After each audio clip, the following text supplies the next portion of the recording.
Existem dois tipos de pessoas na internet e aqui no YouTube, no meu canal, não é diferente. Existem as pessoas que procuram saber exatamente o que aconteceu para saber como se adaptar e quais são os seus projetos de vida a partir do cenário. Existem as pessoas que querem porque querem que as pessoas que produzem conteúdo como eu digam o que elas querem que aconteça com a sua realidade pessoal. Eu espero que você seja o primeiro tipo de pessoa, porque deixa eu te dizer uma coisa. Eu não vou dizer aqui no canal o que você quer ouvir se o que você quer ouvir não é o que aconteceu em termos jurídicos. E aí vai um outro aspecto importante. A minha análise no canal, ela é jurídica, não política. Se você quiser nos comentários partir para um viés político de discussão, boa sorte com quem quiser acompanhá-lo nessa empreitada. Não espere que eu leia nem responda o seu comentário, ok? Então, essas são as regrinhas. Principalmente quando eu falar sobre fim de regime jurídico, porque o pessoal tá simplesmente enlouquecido. Tem uma galera que, quando o assunto é regime jurídico, está tão preocupado em saber qual vai ser o regime quando passar no concurso que se esquece que para assumir cargo público ou emprego público precisa passar por um teste de sanidade mental, ou seja, tu precisa do atesto do psiquiatra para poder ser admitido, seja para emprego, seja para cargo público na administração pública. Então, eu não vou ficar discutindo nos comentários nenhum viés político. E também não vou dizer aquilo que você gostaria que acontecesse, porque essa é a sua situação pessoal e você gostaria que fosse assim. Não, eu vou analisar as coisas como são. Porque de repente eu posso te ajudar com esse vídeo a parar de procurar respostas para o que você quer encontrar como resposta e ainda não tem. Isso vai economizar seu tempo para que você possa investir nos seus projetos de vida e não ficar aqui perdendo tempo no YouTube procurando alguém que diga o que você quer escutar, ok? Meu viés aqui é jurídico, minha análise é jurídica. O Supremo Tribunal Federal, na ADI 2135, disse duas coisas somente. Só duas coisas. Qualquer outra pessoa que te diga diferente disso, nesse momento, dia 11 de novembro de 2024, não está te ensinando corretamente. O Supremo só disse duas coisas. Talvez você não queira que eu te diga isso, mas você precisa ouvir, até para que você possa ter saúde mental. Veja, o Supremo só disse duas coisas na ADI 2135. Ele disse que não há mais regime jurídico único, ou seja, não há mais exclusividade de regime. Significa dizer que a administração pode contratar por mais de um regime. Isso eu explico de forma pormenorizada no primeiro vídeo que eu gravei sobre o fim do regime jurídico único. Vou deixar aqui no link, o link desse vídeo na descrição desse vídeo atual. Ele só disse isso. O Supremo disse, se só existe um regime jurídico de contratação de servidores, de contratação de pessoal, esse regime jurídico único, ele não é mais uma obrigatoriedade constitucional. Então, não há exclusividade de regime. A administração pode, nesse caso, contratar sob a égide de mais de um regime. Quais são os regimes que nós temos hoje? O estatutário e o seletista. Então, em outras palavras, o Supremo disse, é possível contratar para a administração direta seletistas, empregados públicos. E ele disse outra coisa. Essa possibilidade de contratar por mais de um regime não permite que os servidores atuais sejam migrados do regime que ele está hoje para outro regime. O Supremo só disse isso. Nada mais. Qualquer outra coisa que venha sobre, nesse caso, a pedra de decisão do Supremo, não é verdade. Tudo o mais que esteja fora disso são interpretações que professores, juristas, como eu, fazemos a partir dos desdobramentos que nós teremos da ADI 2135. Está todo mundo falando sobre isso. Uma parcela da administração pública está dizendo que o fim do regime jurídico é bom para a administração porque isso vai controlar melhor os gastos públicos e vai fazer com que a administração possa, nesse caso, estabelecer regimes a partir das especificidades do cargo, fazendo com que haja uma eficiência nesse sentido. Enquanto que a parcela, por exemplo, das associações de servidores está dizendo que isso é uma afronta à Constituição Federal e à estabilidade e assim sucessivamente. Ou seja, tem opinião para todo lado. Opinião para todo lado, mas o Supremo só disse isso.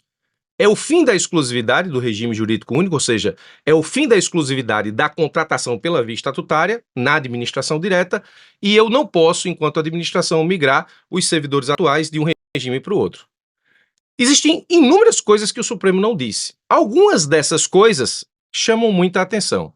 O Supremo não disse na ADI 2135 e também não disse em canto nenhum se só será possível contratar por dois regimes, estatutário e seletista. O Supremo não disse se é possível, por exemplo, criar um terceiro regime, um regime intermediário entre o estatutário e o seletista. Você tem o estatutário para algumas carreiras, a administração cria por lei um regime semi-estatutário ou semi-seletista. Não, o Supremo não disse se isso é possível ou não. E aí passaria a contratar alguns cargos sob esse regime. Ou, nesse caso, poderia criar um sistema de emprego público com estabilidade, coisa que nós não temos hoje. Não temos. Muita gente está falando da súmula 390 do TST, eu vou te explicar daqui a pouco como é que ela funciona nos dias atuais. O Supremo não disse se só são dois regimes, se é 880, se é estatutário ou seletista. O Supremo não disse se a administração pode criar um terceiro regime. O Supremo não disse. Então, não há efetivamente isso na decisão do Supremo. Obviamente que a administração pode, não havendo mais exclusividade, mandar para o Congresso Nacional, e quando eu falo administração, falo aí, nesse caso, o chefe do Poder Executivo, mandar para o Congresso Nacional, no caso do Presidente da República, ou para as Assembleias Legislativas, no caso dos governadores, ou para as câmaras municipais, no caso dos prefeitos, projetos de lei que estabeleçam um regime híbrido. Por que não? Isso é uma coisa que vai acontecer, provavelmente, mas não da noite para o dia. O Supremo não disse se isso é constitucional ou não. Vamos ter que aguardar. O Supremo não disse quando efetivamente a ADI 2135 vai ser colocada em prática e não disse quando efetivamente você vai ter contratação de cargos que hoje são estatutários e essas contratações vão acontecer sob o regime da CLT para novos concursados. Quando? Todo mundo pergunta, professor, quando? E eu vou te dizer, o Supremo não disse quando, porque isso também não acontece da noite para o dia. O Supremo não disse quando, porque ele não pode dizer quando. Isso depende da administração. Isso depende da administração pegar um cargo atual que tem, nesse caso, regime jurídico estatutário e alterar o regime jurídico desse cargo para seletista por lei. Existe um trâmite legislativo aí no meio.